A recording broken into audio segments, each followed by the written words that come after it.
2030, the connections will start to be made between artificial intelligence and the human brain. We've been through a process of preparation, of getting people, first of all, stage one, addicted to technology that they hold, holdables, smartphones, tablets. That's basically achieved. You just have to walk through a city and you see the addiction. And they're targeting specifically the young. Why? Because the young of today and the children of today are going to be the adults when they want to bring this AI connection in full blown. For that to happen, they have to get people addicted to technology to the point where they'll accept it and where it's the most natural thing in the world. I'm coming up 67. I was born in 1952, so I have a compass. I know what the world was like before. People being born into the world now, this is the only world they've ever known. And so, they don't have that compass of what the world was like before. Well, this is the world and technology, and this is how it works. And I know from the time I've lived just how recent this is and how fast it's come in, like out of almost nowhere. And so the first stage is to get people addicted to technology to the point where, at the most extreme, they'll get up in the dead of night and they'll queue, stand in line outside an Apple store to get the first of the new technology. And what they want eventually, and not too distant into the future, is people basically lining up to be connected to AI. In the same way that people in Sweden now are having parties to celebrate someone being microchipped, right? It's all this connects. So the next stage, because the idea is to get in the body, the next stage is to get on the body. So we went from just holdables, we went to wearables, we went to Bluetooth and Google Glass and Apple Watches and all these other gadgets that go on the body now. Even what they call electronic tattoos that are basically microchips on the skin.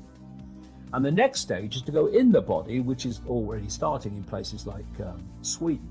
And the idea is to take this on, and people like Ray Kurzweil, who is a Google executive. Google and Facebook are really at the cutting edge of this stuff. People think it's a social media operation only or a search engine only. No. This whole Google group now, which is given the name Alphabet, are absolutely at the cutting edge of this whole AI technology. So is Amazon. Amazon's got contracts worth hundreds of millions of dollars with the CIA and the Pentagon for cloud services and stuff. Yeah, they have massive data services. Massive, yeah. Consumers don't see. So the idea is to take this on. And what Kurzweil is saying, and he claims an 80% success rate in his predictions of incoming technology and when it will come in. But, if you know when it's going to come in, then you've got a great chance of predicting it, haven't you? It's like if you know when a stock market's going to fall because the people you are connected to are going to make it fall, well, you're going to get out just before it falls, and you're going to get in just before they're going to push it up. You don't have to be, Nostradamus if you know the script. But anyway, if this was his agenda, maybe he shouldn't tell us. Yeah. Or is it so clever that he's telling us? No, this is why he's telling us. It's the sales pitch. Okay. The sales pitch, and this is why they're being... We have the illusion of choice that we're going to be a part of it. This is the sales pitch, and this is why they're telling you. The sales pitch is when we connect to artificial intelligence, we'll be superhuman. That's what the sales pitch is. That's his sales pitch. Right. That's going Siri, to be the sales pitch. Alexa, all these things. Yeah. Well, I'll come to them in a second. They're very, very interesting, very important. Okay.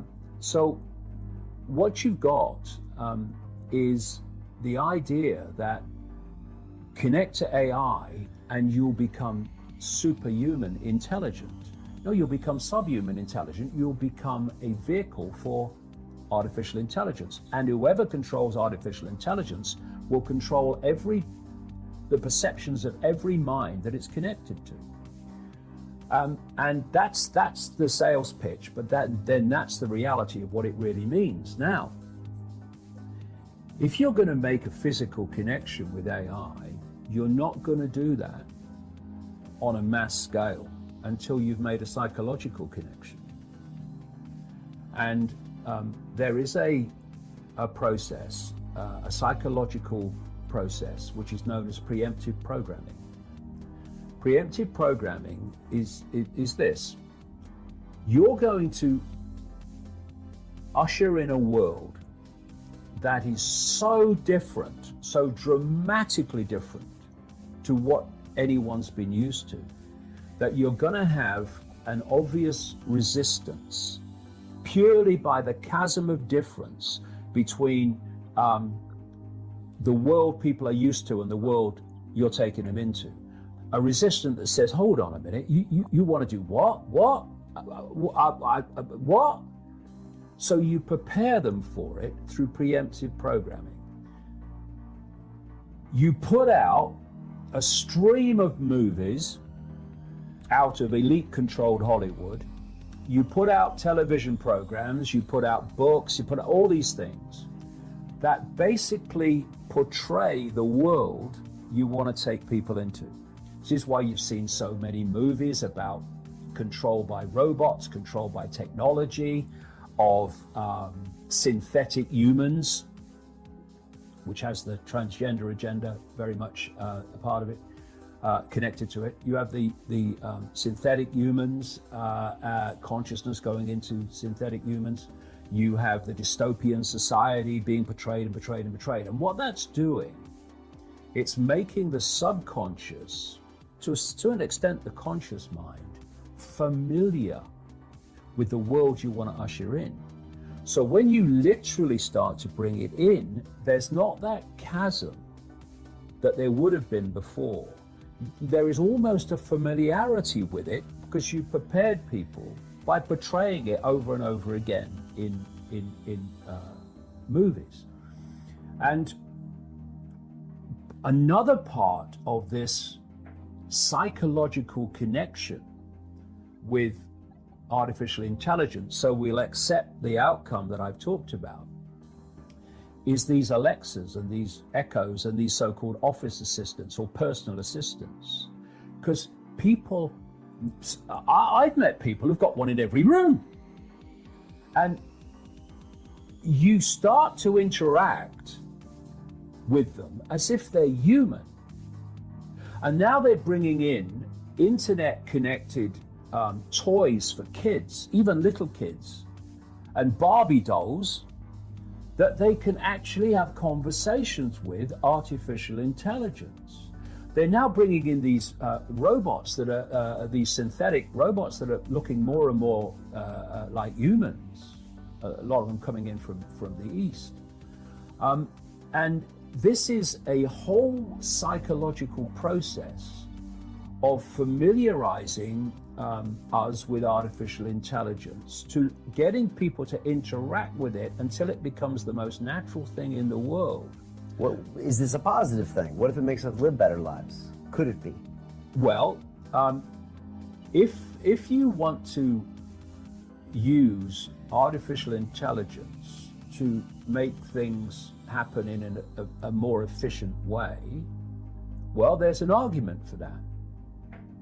But that's not an argument for connecting AI to the human brain and the human perceptual processes, so that artificial intelligence becomes those processes. And I'm not just saying that. Ray Kurzweil says this, that by 2030, the connections will start to be made between artificial intelligence and the human brain. And the human brain will be connected to what he calls the cloud. Another name for this is the smart grid, basically to artificial intelligence. And he says this too, because his sales pitch is it will be fantastic, it will be superhuman, that as time passes, artificial intelligence will be more and more of human thinking and human perception until basically it's the totality of human thinking and human perception, at which point we won't be human anymore in terms of the consciousness processes we are using today. We will be artificial intelligence.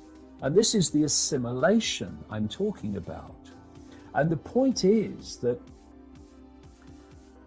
if you are connecting the human mind to a grid, a global technological grid, that grid can be centrally controlled. It will take at the center point very, very few people to run it, and even fewer to decide how it's run.